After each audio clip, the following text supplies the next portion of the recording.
আসসালামু আলাইকুম। আমি সেলিমা জাহান, সহকারী অধ্যাপক, সরকারি টিচার্স কলেজ, যশোর। অত্র কলেজে 2019-20 শিক্ষাবর্ষে বিএড প্রশিক্ষণার্থীদের জানাচ্ছি ঈদ পরবর্তী শুভেচ্ছা। কেমন আছেন সবাই? ভালো আছেন নিশ্চয়ই। আমিও ভালো আছি, আলহামদুলিল্লাহ। অনেক দিন ধরে আমরা ফেস টু ফেস আপনাদের সাথে ক্লাসে আসতে পারছি না, আর সেজন্যই আপনাদের সহযোগিতার জন্য এই প্রয়াস।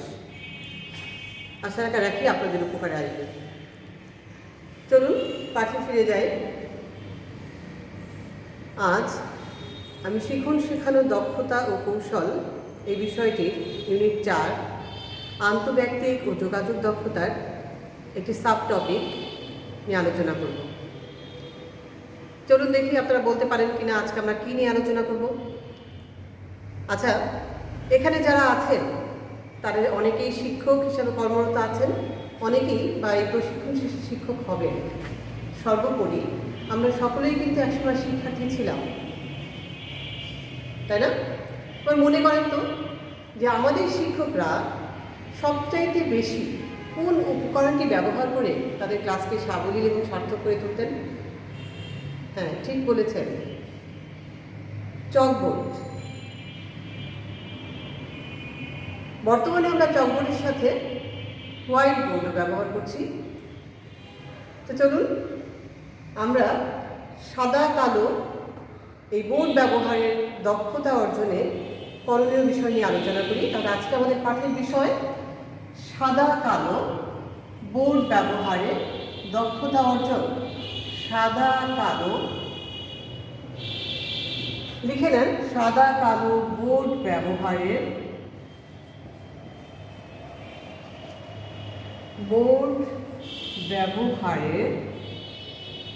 দক্ষতা অর্জন। সবাই খাতায় লিখে নিয়েছেন? আমরা এই পাঠটি কেন শিখব শুরুতেই বলিনি, এটি আপনাদের পর্যবেক্ষণ নোট লিখনে খুবই উপকারে আসবে। চলুন আজকে এই পাঠে আমরা যে শিখন ফল রেখেছি একবার জেনে নিই। প্রথমত, সাদা কালো বোর্ড ব্যবহারের প্রয়োজনীয়তা শিক্ষার্থীরা ব্যাখ্যা করতে পারবে। দ্বিতীয়ত, সাদা কালো বোর্ড ব্যবহারের নিয়মাবলী বা কৌশলসমূহ চিহ্নিত করতে পারবে। তৃতীয়ত, সাদা কালো বোর্ড ব্যবহার করে লেখার দক্ষতা অর্জন করতে পারবে। তাহলে আমরা প্রথম শিখন ফলে যাই, সেটি ছিল বোর্ড ব্যবহারের প্রয়োজনীয়তা। বোর্ড ব্যবহারের প্রয়োজনীয়তা।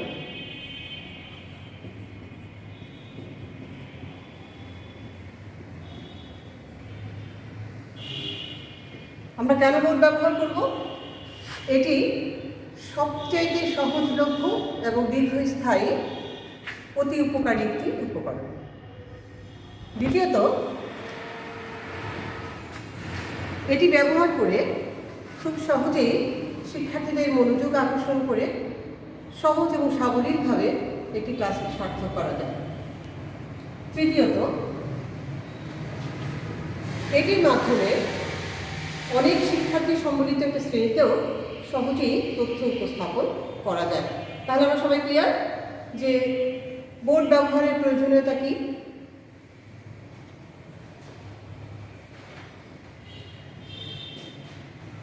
সবাই লিখে নিয়েছেন?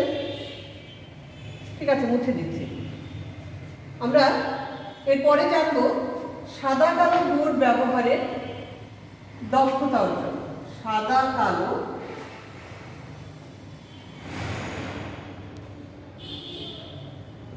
বোর্ড ব্যবহারের দক্ষতা অর্জনের নিয়মাবলী।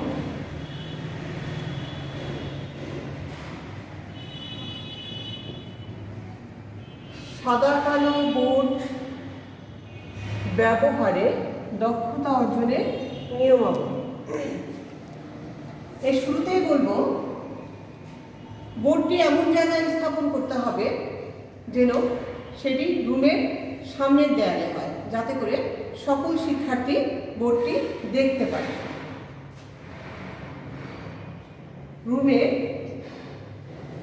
বোর্ডটি আমরা লিখে নেই, বোর্ডটি এমনভাবে স্থাপন করতে হবে যেন সকল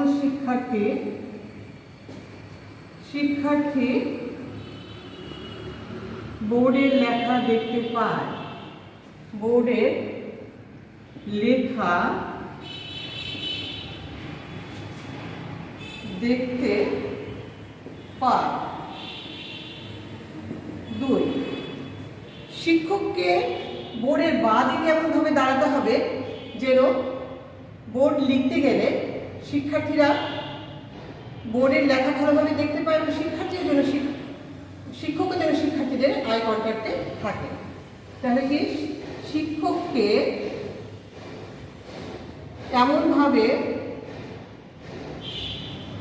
বোর্ডের বাঁ দিকে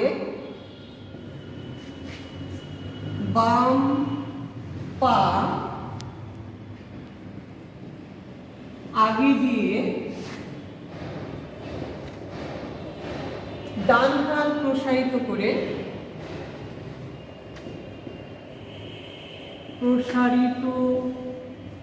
করে লেখার অভ্যাস করতে হবে।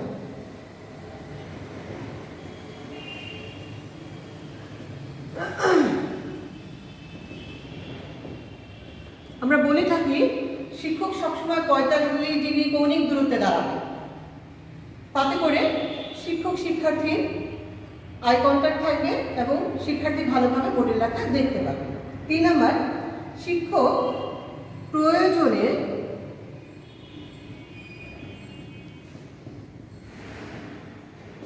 বোর্ড মুছে লেখা শুরু করবেন।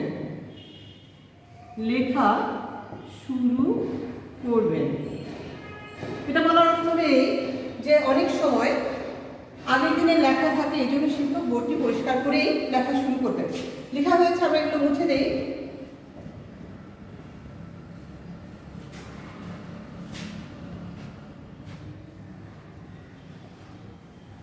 চার নম্বর, শিক্ষক লেখার সময় বিষয়বস্তু মুখে উচ্চারণ করবেন। বিষয়বস্তু মুখে উচ্চারণ করবেন। এতে দুটো সুবিধা হয়। একটি হলো শিক্ষকের নিজের ভুল নিজে বুঝতে পারে, দ্বিতীয়ত হলো শিক্ষার্থীরা শুনে এবং দেখে ভালোভাবে বুঝতে পারে। 5, লেখার সময় যেন চকে শব্দ না হয় সেদিকে লক্ষ্য রাখতে হবে।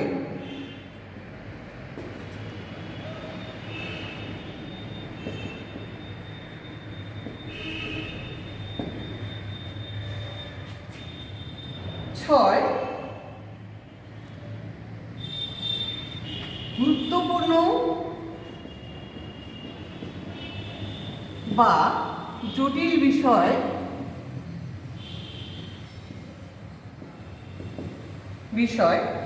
যেমন গ্রাফ, চিত্র, সূত্র ইত্যাদি সঠিকভাবে এবং শুদ্ধভাবে লিখতে হবে। এ পর্যন্ত বুঝতে কারো অসুবিধা আছে? আমরা এরপরে যাই।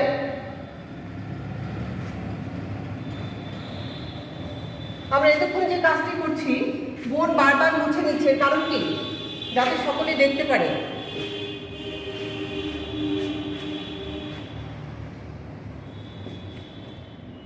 বোর্ডে নিচের দিকে না লেখাই উত্তম। উত্তম, কারণ নিচে লিখে সকলে দেখতে পায় না। কি করতে হবে? এজন্য উপরের বিষয়বস্তু মুছে, উপরের বিষয়বস্তু মুছে পুনরায় লিখতে হবে। লিখতে হবে। আর শিরোনাম ও অন্যান্য প্রয়োজনীয়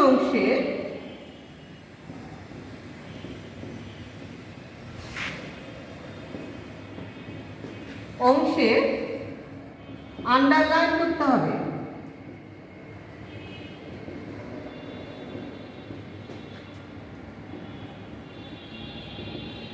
এতে করে বিষয়টি গুরুত্ব বোঝা যাবে, শিক্ষার্থীরা বুঝতে পারবে এখন এই বিষয়টি নিয়ে আলোচনা করছে।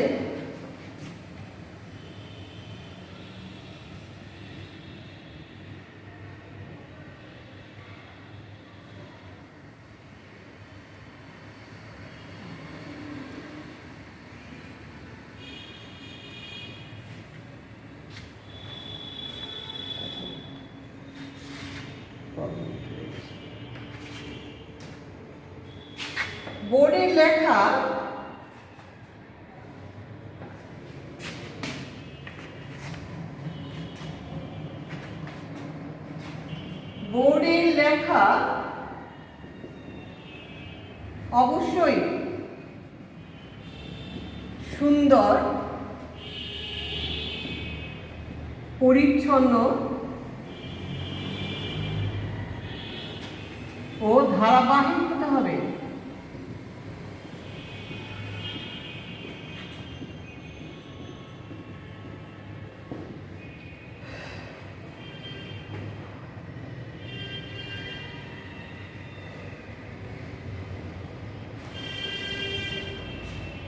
মাঝে মাঝে শিক্ষার্থীদের বোর্ডে আনতে হবে। শিক্ষার্থীদের বোর্ডে লিখাতে হবে। এতে কি হবে?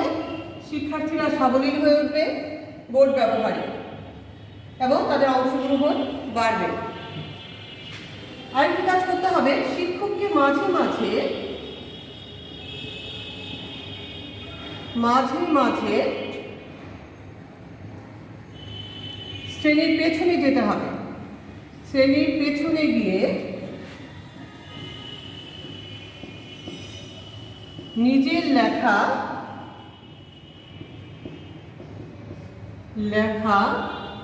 পর্যবেক্ষণ করতে হবে।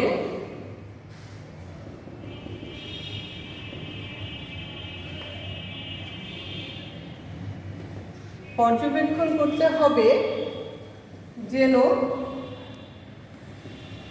লেখা শিক্ষার্থীরা বুঝতে পারছে কিনা। ঠিক আছে, আমরা প্রধান নিয়মগুলো বললাম, আপনারা বইয়ে গেলে আরও কিছু নিয়ম জানতে পারবেন। তো এগুলো প্র্যাকটিস করলে আপনারা মোটামুটি বোর্ড ব্যবহারে দক্ষতা অর্জন করতে পারবেন। আচ্ছা, এতক্ষণ ধরে আমরা যে নিয়মাবলীগুলো শিখলাম, যে কৌশলগুলো চিহ্নিত করলাম, মনে আছে আপনাদের? মনে করেন এই 25 মিনিট আগের আপনি আর এখনকার আপনার মধ্যে কোনো পার্থক্য হয়েছে কিনা? আশা রাখি হয়েছে। আপনার জ্ঞানগত কিছু পার্থক্য হয়েছে। সেটা কীরকম? এই সাদা কালো বোর্ড ব্যবহারের কিছু নিয়মাবলী, প্রয়োজনীয়তা, আপনি আপনার মধ্যে তথ্যগুলো সমৃদ্ধ হয়েছে। সেগুলো কি বলেন তো কেউ দেখি? আমরা যদি সামারাইজ করি তাহলে কি হয়? বোর্ডটা কোথায় স্থাপন করতে হবে, শিক্ষক কিভাবে দাঁড়াবে, শিক্ষক কিভাবে লিখবে, লেখার সময় উচ্চারণ করবে, লেখা কেমন হবে, শিক্ষার্থীদের ডাকবে কিনা, ইত্যাদি ইত্যাদি অনেকগুলো তথ্য আপনাদের মধ্যে আশা রাখি সমৃদ্ধ হয়েছে। এরপরে যদি বলি যে কোনো দক্ষতা অর্জন করেছেন কিনা?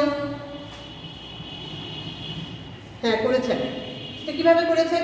এই বোর্ড ব্যবহারে আগে যেটা আপনি করতে পারতেন না, আশা রাখি এখন সেই দক্ষতাগুলো আপনি অর্জন করেছেন। যেমন আপনি বোর্ড ব্যবহারে সুনাম লিখে আন্ডারলাইন করবেন, বোর্ডে পরিষ্কার পরিচ্ছন্ন করে লিখবেন, ইত্যাদি যে মনোভাব, যে দক্ষতাগুলো, সেগুলো আপনি অনায়াসেই করতে পারবেন। এবং পর্যবেক্ষণ নোট লিখনে আপনার যে শিক্ষকগুলোর ক্লাস আপনি পর্যবেক্ষণ করবেন তার নোট আপনি করতে, ফিডব্যাক আপনি লিখতে পারবেন। এবং আমার ফিডব্যাকও আপনি এখন লিখে ফেলবেন যে ম্যাডাম কী কী ভুল করেছে। সর্বোপরি যেটা, আপনার দৃষ্টিভঙ্গির কোনো পরিবর্তন হয়েছে কিনা। এই যে এতক্ষণ ধরে আমি কথা বললাম, বোর্ড ব্যবহার করে যে সাবলীলভাবে, সার্থকভাবে একটা সুন্দর ক্লাস উপহার দেওয়া যায়, সেটা আমার মনে হয় আপনাদের মধ্যে পজিটিভ থিঙ্কিং এসেছে। তাহলে আজকের মতো এখানেই। আমরা এখন একটা বাড়ির কাজ নিব, তবে বাড়ির কাজটা আমি একটু অন্যভাবে দিতে চাচ্ছি। আপনারা যেহেতু দূরে আছেন, আপনাদের পর্যবেক্ষণ নোট লিখনেও একটু চিন্তার দরকার, সেজন্য আমি একটা কেস স্টাডি আপনাদের বলছি। এই কেস স্টাডিটা মনোযোগ দিয়ে শুনেন। রোকসানা ম্যাডাম প্রতিদিনের মতো প্রথম সেশনে ক্লাসে ঢুকলেন। এদিনটিতে এই ক্লাসটি ছিল 8ম শ্রেণীর ইংরেজি ক্লাস।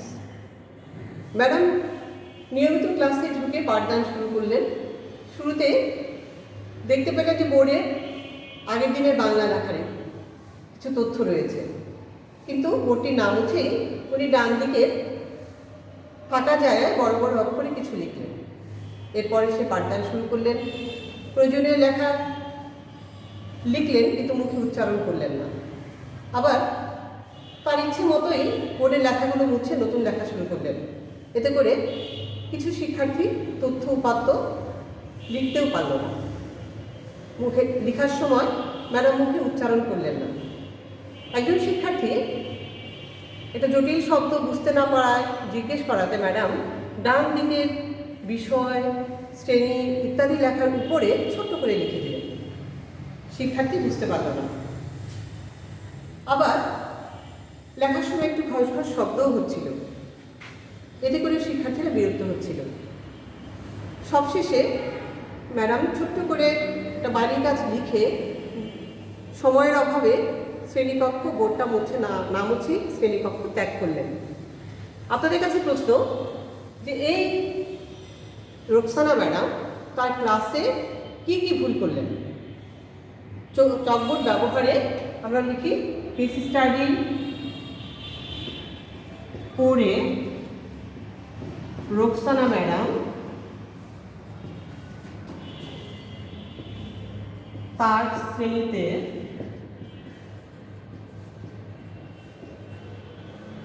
চকবোর্ড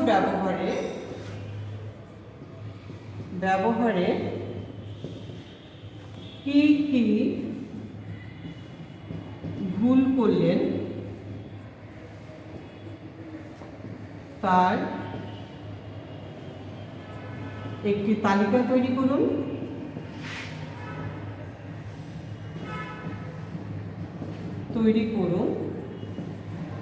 এবং এগুলো থেকে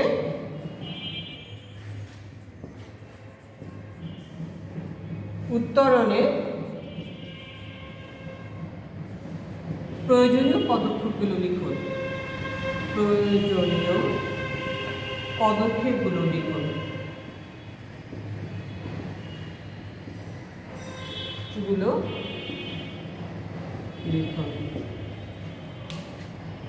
সবাই লিখে নিয়েছেন? তাহলে আজ এই পর্যন্তই। সবাই ভালো থাকুন, সুস্থ থাকুন, ঘরে থাকুন। ধন্যবাদ সবাইকে। আবার দেখা হবে।